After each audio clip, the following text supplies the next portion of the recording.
रवींद्र वायकर शिंदेकडे जात आहेत तरी त्यांनी उद्धव ठाकरेंवर एकाही शब्दाने टीका केली नाही।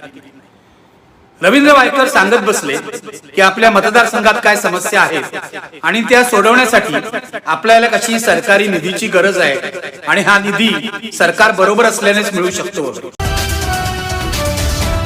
अपेक्षेप्रमाणे उद्धव ठाकरेंचे जवळचे सहकारी रवींद्र वायकर काल शिंदे यांच्या शिवसेनेमध्ये, एकनाथ शिंदे यांच्या शिवसेनेमध्ये सामील झाले।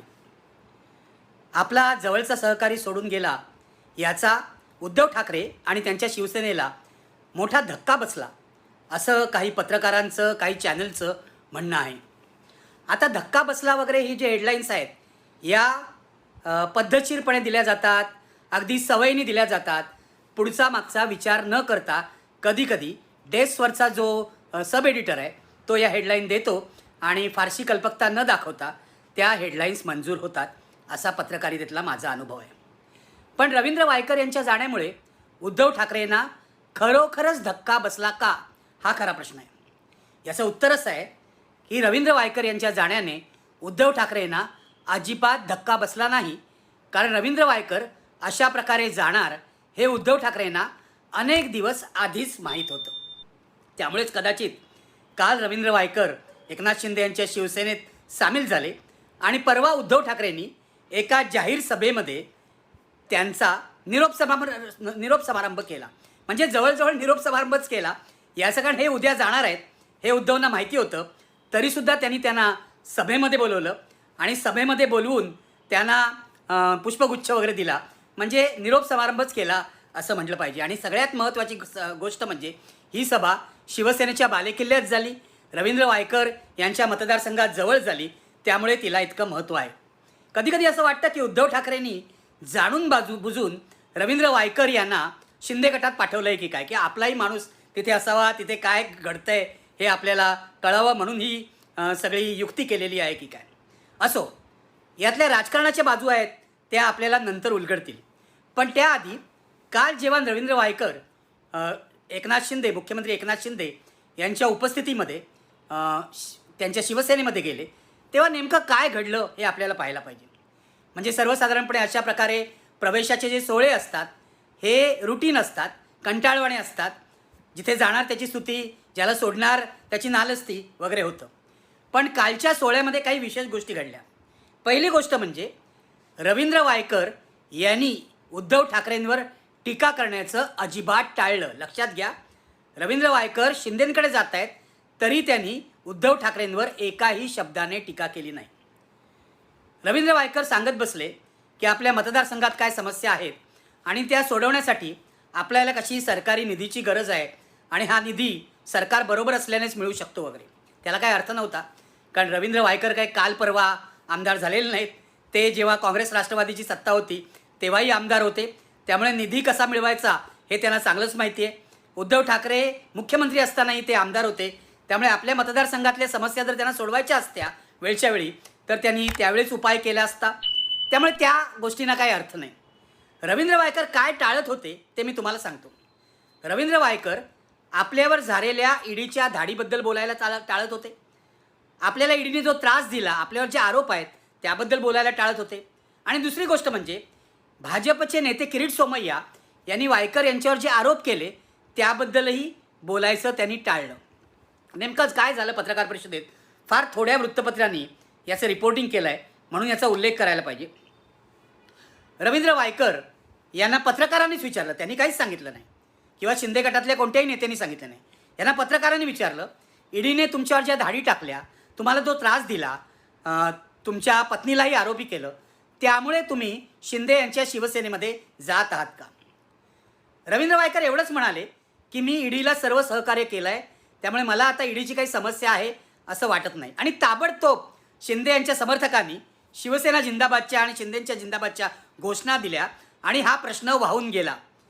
दुसरा एखादा पत्रकार असता तर त्यांनी खोदून विचारलं असतं, नेमकं काय झालं आहे, तुमचं जे प्लॉटचं प्रकरण होतं, जे सुप्रीमो क्लबचं प्रकरण होतं, त्याला एकनाथ शिंदे यांनी हिरवा झेंडा दाखवला आहे का वगैरे।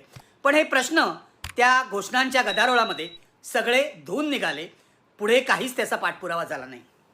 नंबर 2, दुसऱ्या पत्रकारांनी असं विचारलं की तुमच्यावर किरीट सोमय्यांनी गंभीर आरोप केले होते आणि गंभीरच आरोप होते.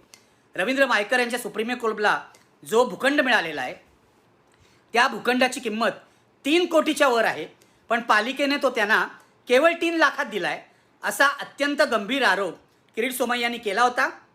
आणि हा आरोपाला धरून त्यांनी ईडी, CBI अनेक ठिकाणी तक्रारी केल्या होत्या. आता तुम्ही किरीट सोमय्या यांच्यावर बदनामी केली म्हणून खटला घालणार आहेत का, असा प्रश्न पत्रकारांनी रवींद्र वायकरांना विचारला. पण या प्रश्नाचं उत्तर रवींद्र वायकर यांनी अजिबात दिलं नाही. या प्रश्नाचं उत्तर एकनाथ शिंदेनी दिलं. मुख्यमंत्र्यांना हस्तक्षेप करावा लागला. एकनाथ शिंदे असं म्हणाले, कशाला जुनं उकरून काढतायत, जाऊ द्या ना, आता हे विकासासाठी इथे आलेले आहेत, सकारात्मक विचार करतायत, त्यामुळे आपणही सगळा सकारात्मक विचार करूया. म्हणजे एकूण मुख्यमंत्री एकनाथ शिंदे हे रवींद्र वायकर यांच्या मदतीला धावून आले. ईडीच्या धाडी नकोत, किरीट सोमय्यांचे आरोप नकोत, असा कसलाच उल्लेख नको. आता माणूस आमच्याकडे आलाय म्हणजे भाजपच्या आणि आमच्या वॉशिंग मशीनमध्ये स्वच्छ झालाय, असं जणू एकनाथ शिंदे यांना म्हणायचं होतं. मित्र, प्रश्न असा आहे की रवींद्र वायकर यांच्यावर किरीट सोमय्यांनी केलेले आरोप जर खरोखरच सत्य असतील आणि गंभीर असतील तर किरीट सोमय्यांनी त्याचा पाठपुरावा नको का करायला? आणि तो जर त्यांनी केला नाही तर किरीट सोमय्यांचे हात दगडाखाली आहेत असं म्हणावं लागेल आणि भारतीय जनता पक्षाचे हातसुद्धा दगडाखाली असं म्हणावं लागेल. किरीट सोमय्यांनी जे अर्धेमुर्धे आरोप केले त्याचा पाठपुरावा ईडीने जर केला नाही आणि हे प्रकरण दाबलं तर त्याचा कलंक किरीट सोमय्यांवर तर लागतोच, पण भाजपवर सुद्धा लागतो. जर हा भूखंड 3 कोटी रुपयाचा आहे आणि तो 3 लाखाला वायकर यांना दिलेला आहे, सुप्रीमो क्लबचं सगळंच प्रकरण आहे, तिथे कायदा धाब्यावर बसवला असा किरीट सोमय्यांचा आरोप होता. तिथे क्लबला परवानगी असताना नंतर वायकर यांनी पंचतारांकित हॉटेल उभं केलं आणि ते बेकायदेशीर होतं असं किरीट सोमय्यांचं म्हणणं होतं. तेव्हा या सगळ्या आरोपांचं काय होणार आहे हा प्रश्न आहे, कारण ही एक प्रकारे जनतेच्या पैशाची लूट आहे, लक्षात घ्या. पण याचा पाठपुरावा किरीट सोमय्याही करणार नाहीत, याचा पाठपुरावा भाजपही करणार नाही.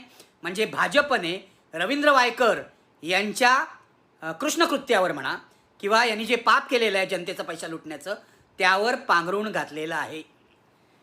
उद्धव ठाकरे असा विचार करत असतील. उद्धव ठाकरेंना अर्थातच हे सगळं माहिती होतं आणि काही दिवसांपूर्वी सुप्रीम कोर्टात एक गोष्ट घडली होती जी मराठीतल्या फारशा न्यूज चॅनलनी सांगितली नाही किंवा वृत्तपत्रांनी छापली नाही. पण या सगळ्या प्रकरणामध्ये रवींद्र वायकर यांच्यावर जो आरोप होता की सुप्रीमो क्लबला जी परवानगी दिली भूखंडाची, त्या परवानगीमध्ये त्यातला 66% भाग हा व्यापारी उपयोगासाठी आणता येईल आणि उरलेला 33% भाग हा उद्यान किंवा मुलांसाठी क्रीडांगण या प्रकारासाठी वापरायला हवा अशी अट होती. ती अट धाब्यावर बसवून त्यांनी पंचतारांकित हॉटेल काढलं असं म्हणणं होतं. सुप्रीम कोर्टामध्ये आधी सरकारने विरोध केला होता, महापालिकेने विरोध केला होता आणि नंतर जेव्हा असं स्पष्ट झालं की रवींद्र वायकर आता शिंदे यांच्या शिवसेनेत याला तयार आहेत, तेव्हा महापालिकेने सुप्रीम कोर्टात पुन्हा जाऊन शपथपत्र दाखल केलं की आता आम्ही ही परवानगी देण्याचा विचार करतो आहोत. म्हणजे बघा किती धक्कादायक प्रकरण आहे. आधी महापालिका म्हणते हे बेकायदेशीर आहे, प्रकरण सुप्रीम कोर्टात जातं, ईडीच्या धाडी होतात, ईडीमध्ये रवींद्र वायकर यांच्या बायकोला सुद्धा आरोपी करण्यात येतं आणि केवळ एक राजकीय निर्णय रवींद्र वायकर घेतात शिंदे गटात जाण्याचा आणि महापालिका आपलं शपथपत्रसुद्धा बदलून नवीन शपथपत्र सुप्रीम कोर्टाला देते, नवीन निवेदन देते. तुम्हाला असं वाटत नाही हा अत्यंत धक्कादायक प्रकार आहे? रवींद्र वायकर यांनी गुन्हा केला असेल तर त्यांची चौकशी झाली पाहिजे. ते कोणत्या पक्षात आहेत या पलीकडे जाऊन चौकशी झाली पाहिजे आणि जर त्यांची चूक असेल, गुन्हा सिद्ध झाला तर त्यांना जनतेच्या पैशाचा अपहार केला, कायदा तोडला म्हणून तुरुंगात जायला पाहिजे. माझं असं स्पष्ट मत आहे. मला अजिबात रवींद्र वायकर सारख्या लोकांबद्दल अजिबात सहानुभूती नाही. जनतेच्या पैशाची लूट करून राजकारण करणारा माणूस कोणत्याही पक्षात असेल तर त्याला एकच नियम लावायला पाहिजे. पण या सगळ्या प्रकरणात किरीट सोमय्या यांनी ब्लॅकमेलिंग केलं आहे, भाजपने ब्लॅकमेलिंग केलं आहे, त्या ब्लॅकमेलिंगचा फायदा शिंदे यांनी घेतलेला आहे आणि रवींद्र वायकर हे सरळ सरळ सत्तेला आणि ईडीच्या धाकाला शरण गेलेले आहेत. आता असं आहे की उद्धव ठाकरेंचा धक्का बसणार नाही, कारण सुप्रीम कोर्टात काय ॲफिडेव्हिट दिलं आहे महापालिकेने आणि कशी आम्ही परवानगी देण्याचा विचार करतो आहोत आणि परवानगी मिळूही शकते, आता इमिजिएटली मिळू शकते बघा थोड्याच दिवसात. हे सगळं उद्धव ठाकरेंना आधीपासून माहिती आहे. रवींद्र वायकर काय धंदा करतायत काय उद्योग करताय सुप्रीमो क्लबच्या नावाखाली याची पूर्ण माहिती उद्धव ठाकरेंना होती.